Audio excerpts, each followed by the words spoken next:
Hi guys, my name is Pavan और आपका मेरे यूट्यूब चैनल पर स्वागत है। तो गाइस, आज भी हम अपनी लैंग्राफ की प्लेलिस्ट कंटिन्यू करेंगे।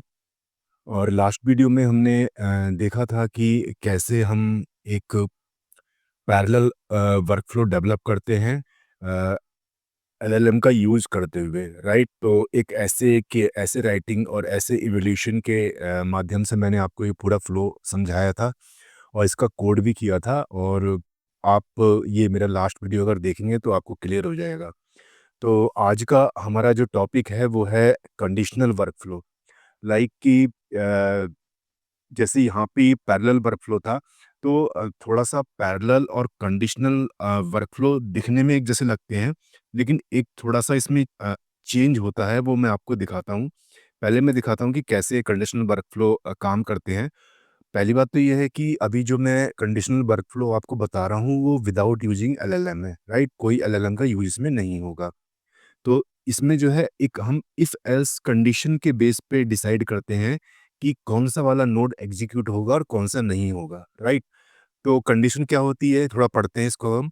कंडीशन मतलब कोई सवाल ट्रू या फॉल्स टाइप जिस पर हमारा प्रोग्राम आगे डिसाइड करता है, राइट? जैसे कोई एज है हमारी यहाँ पे, तो अगर एज 18 से अधिक है तो यू कैन वोट, और अगर नहीं है, 18 से कम है, तो यू कैन नॉट वोट। तो एक तरह से ये इफ एल्स स्टेटमेंट होता है।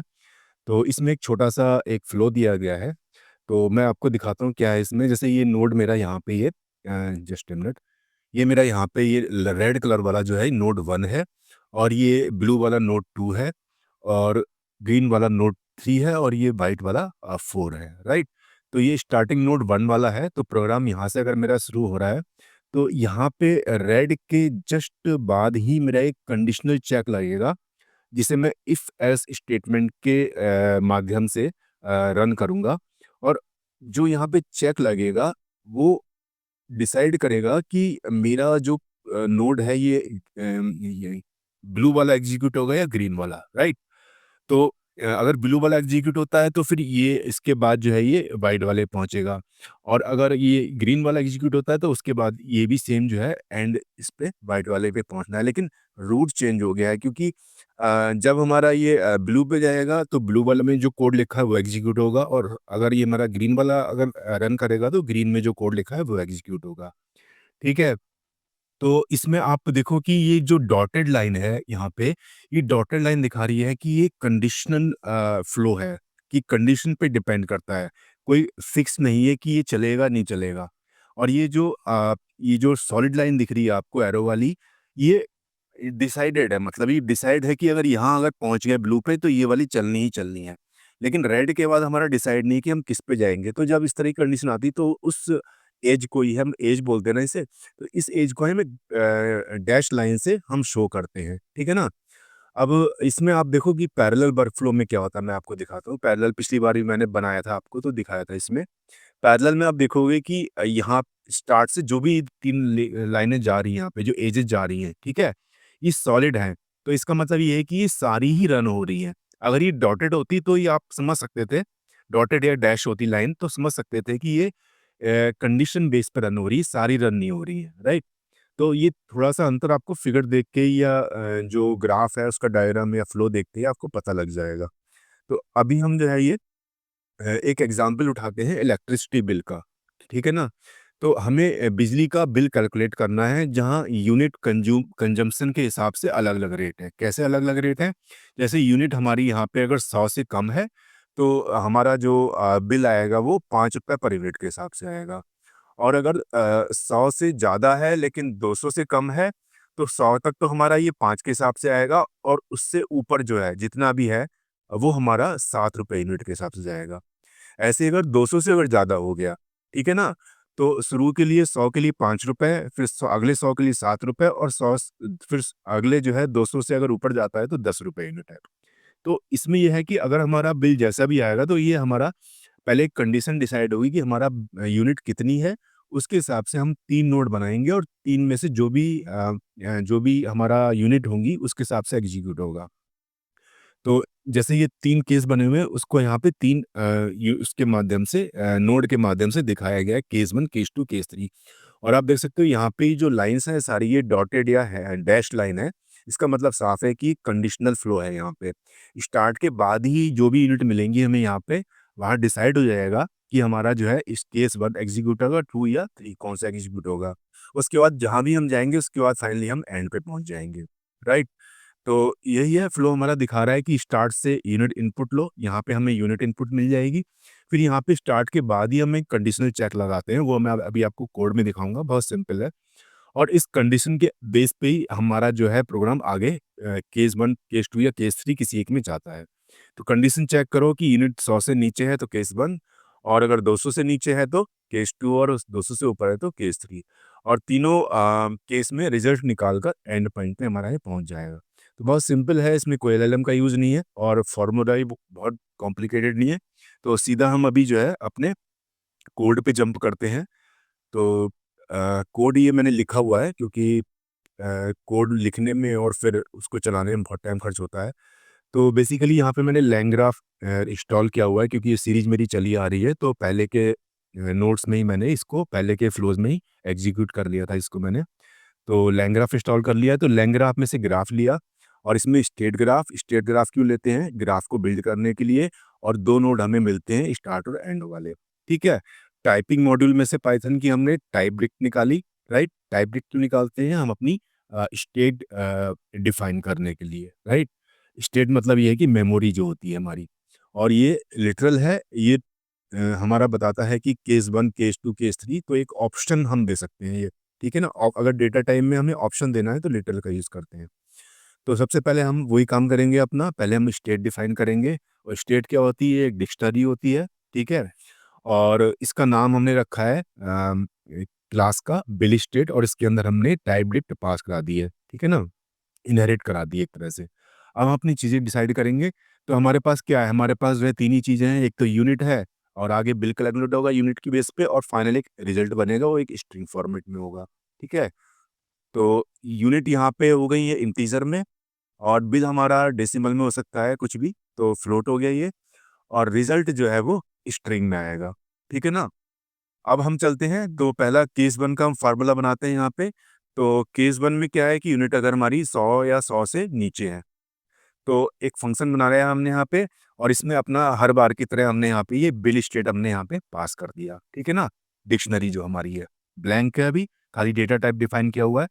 अब आगे क्या करेंगे कि इसमें से हम यूनिट निकाल लेंगे, ठीक है? जो भी इनपुट में हमें यूनिट मिल रही है, और उसको हम 5 से मल्टीप्लाई कर दें, क्योंकि हमारा कंडीशन था कि अगर 100 से कम है तो 5 से मल्ट ₹5 यूनिट है।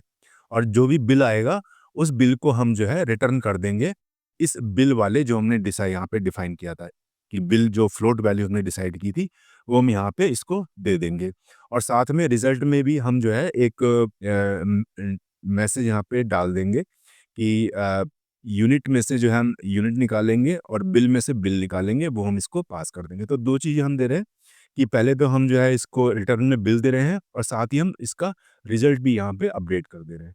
ठीक है ना? बहुत ईज़ी फ्लो है। मैं कोड फाइल शेयर करूँगा, आप ईज़िली समझ जाओगे। नेक्स्ट नोड हमारा जो केस 2 में बन रहा है, सेम प्रोसीजर है, सब इसमें जो है बिल स्टेट पास होगा केस 2 में भी, और उसके अलावा जो फ़ॉर्मूला है वही चेंज होगा, कि पहली 100 यूनिट के लिए हमारा यहाँ ₹5 है, और उसके बाद जो यूनिट हम जो निकालेंगे स्टेट में से, उसमें से 100 घटा देंगे, क्योंकि 100 के लिए हम कैलकुलेट कर चुके हैं, और जो बची यूनिट है उसको ₹7 के हिसाब से होगा, राइट? और वापस वही सब चीज़ें हम जो है इसमें ऐड कर देंगे अपनी स्टेट में, ठीक है ना? ऐसे ही हमारा ये 200 यूनिट से ज़्यादा है तो फ़ॉर्मूला लगेगा, शुरू के 100 के लिए ₹5, अगले 100 के लिए हमारा ₹7, और 200 उसके बाद अगर 200 से ऊपर है तो फिर ₹10। ये सिंपल फार्मूला है, ठीक है ना? और सेम वही हम अपडेट कर देंगे, बिल वाला जो हमारा ये ऊपर से आ रहा है बिल को, और रिजल्ट को यहाँ पे भी अपडेट कर देंगे, ठीक है ना? बिल में बिल आ जाएगा, और रिजल्ट में क्या आएगा कि जो भी पहले तो यूनिट निकालेंगे स्टेट में से, और बिल में जो है हम बिल दे देंगे, ठीक है ना? यहाँ से हमारा बिल आ रहा है, वो इसी में पास कर, ठीक है? अब क्या करेंगे कि अब हमारा सबसे इम्पोर्टेंट चीज़ आती है कि हमें यूनिट चेक करनी है। जैसे मैंने आपको बताया था, यहाँ पे जो है हम एक स्टार्ट्स के जस्ट नीचे हम एक फंक्शन डिफाइन करते हैं इफ एल्स स्टेटमेंट के रूप में, जो डिसाइड करता है कि मेरा प्रोग्राम जो है केस 1 नोड पे जाएगा, 2 पे या 3 पे। और हमें अब हमें एक कंडीशनल चेक बनाना है। तो बनाते हैं, बहुत ईज़ी है ये भी। तो चेक यूनिट के नाम से बनाया है हमने फंक्शन ये, और इसको भी जो है हमारी बिल स्टेट मिलेगी। और इसमें जो हमें जो इस फंक्शन से हमें आउटपुट मिलेगी वो 3 चीज़ें मिलेगी, कि केस 1 है, केस 2 है या केस 3 है। लिटरल मैंने कहा था आपको कि हम जब बता सकते हैं कि हमें क्या-क्या चीज़ें दे के जानी है उसके अंदर, ठीक है ना? तो अब यहाँ पे वही सिंपल हमने यहाँ पे इफ एल्स स्टेटमेंट लगाया हुआ है। तो पहला वाला क्या है कि यूनिट अगर 100 से नीचे है तो हमारी केस 1 रिटर्न हो जाएगी। और यूनिट अगर जो है वो 200 से कम है तो केस 2, और उसके अलावा अगर 200 से ज़्यादा है तो केस 3, ठीक है ना?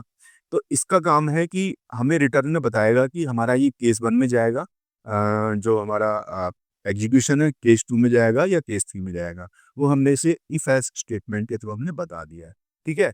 तो ये चेक यूनिट यहाँ पे डिसाइड हो चुका है, ये फंक्शन है हमारा। अब हम क्या करेंगे, ग्राफ बिल्ड करेंगे अपना। तो स्टेट ग्राफ से हमने जो है स्टेट ग्राफ का इंस्टेंस लिया, जो ऊपर मैंने डिफाइन किया था, उसके अंदर अपनी स्टेट पास कर दी, राइट? क्योंकि हर जगह हमारा जो डेटा है वो स्टोर होना है। तो उसका मैंने ग्राफ करके एक इंस्टेंस ले लिया, और इस ग्राफ के थ्रू अब हम ऐड नोड करेंगे। पहला जो है केस 1 रहेगा, दूसरा केस 2 और तीसरा केस 3। 3 ही नोड है हमारे, मैं दिखाता हूँ आपको। केस 1, केस 2 और केस 3, और स्टार्ट और एंड हमें मिल रहे हैं ऑलरेडी अपने लाइन ग्राफ के ग्राफ से, ठीक है ना? अब हम एज डिफाइन करेंगे। तो एज क्या डिफाइन होगी, तो मैं आपको दिखाता हूँ यहाँ पे। एज हमारी यहाँ पे सबसे पहले जो है स्टार्ट्स, मैंने कहा था ना यहाँ पे एक कंडीशन बनाएंगे स्टार्ट के बाद।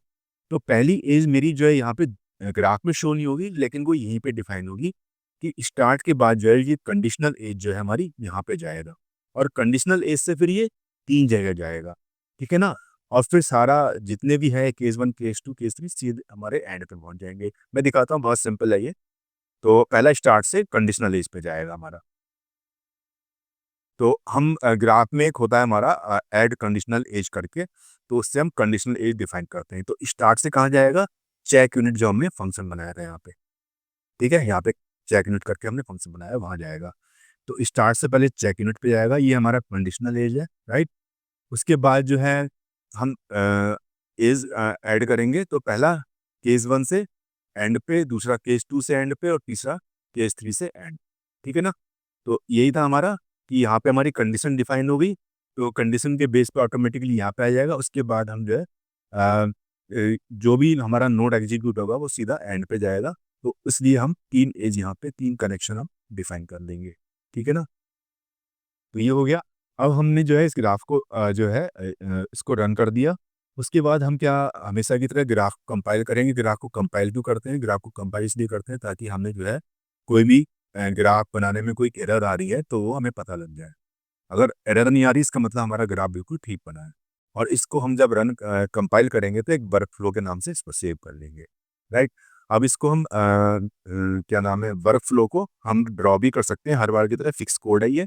और ये हमारा इसने जो है ग्राफ ड्रॉ करके दे दिया, वर्क फ्लो ड्रॉ करके दे दिया, ठीक है ना? यही वर्क फ्लो मैंने आपको इमेज में दे रखा है वहाँ पे नोट्स में। अब जो है हम अपना रन करेंगे इसको, पूरे ग्राफ को। और पहली बार हमने उसको 80 यूनिट दी है कि जैसे वर्क फ्लो डॉट इन्वोक करते हैं, ये लगाते हैं ना, तो इनपुट में हमने यूनिट दी है इसको 80, ठीक है ना? अभी एग्जीक्यूट होगा तो आप देख सकते हो कि 5 रुपए के हिसाब से 400 रुपए आ गया, और रिजल्ट में आपको ये दे रहा है यूनिट 80 और बिल 400, राइट? ऐसे ही दूसरा रन करेंगे तो इसमें हमने 150 यूनिट डाली है। तो पहली 100 यूनिट के लिए 500, और दूसरी 50 यूनिट के लिए 7 रुपए के हिसाब से 350, तो ये 850 रुपये आ जाएगा, ठीक है ना? और उसके बाद एक लास्ट केस लिया है जो 200 से ज़्यादा है तो 250 ले लिए। तो इसमें ये होगा कि शुरू की 100 के लिए कितनी हो जाएंगी, 500 रुपये। अगली 100 के लिए 700 रुपये, 100 के हिसाब से 7 रुपये के हिसाब से, तो कितने हुए, 7 5 12। और फिर 50 यूनिट का 10 रुपये के हिसाब से, 12 10 12 5 17, ठीक है ना? 50 ढाई 500, 1700 रुपये हो गए। तो इस तरह से हम अपना एक कंडीशनल वर्कफ्लो, बहुत बेसिक और सिंपल था ये। इसमें आपको ज़्यादा सोचना नहीं, बहुत सिंपल सा फार्मूला मैंने उठाया था। और आई होप कि आपको ये समझ आ गया होगा, बहुत कॉम्प्लिकेटेड नहीं था। सिंपल हमने स्टार्ट से जो है एक कंडीशनल यहाँ पे नोड बनाया था, उसको हमने अटैच कर दिया, और वो कंडीशनल नोड डिसाइड करता है कि ये हमारा केस 1 चलेगा, केस 2 या केस 3, ठीक है ना? तो आज के लिए इतना ही है। नेक्स्ट वीडियो में मैं कोशिश करूँगा कि ये कंडीशनल वर्कफ्लो आपको एक एलएलएम की हेल्प से मैं शो कर सकूँ। और आप इसलिए बने रहिए इस प्लेलिस्ट के साथ और चैनल को प्लीज़ सब्सक्राइब कर लीजिए and thanks for watching this video. Bye bye.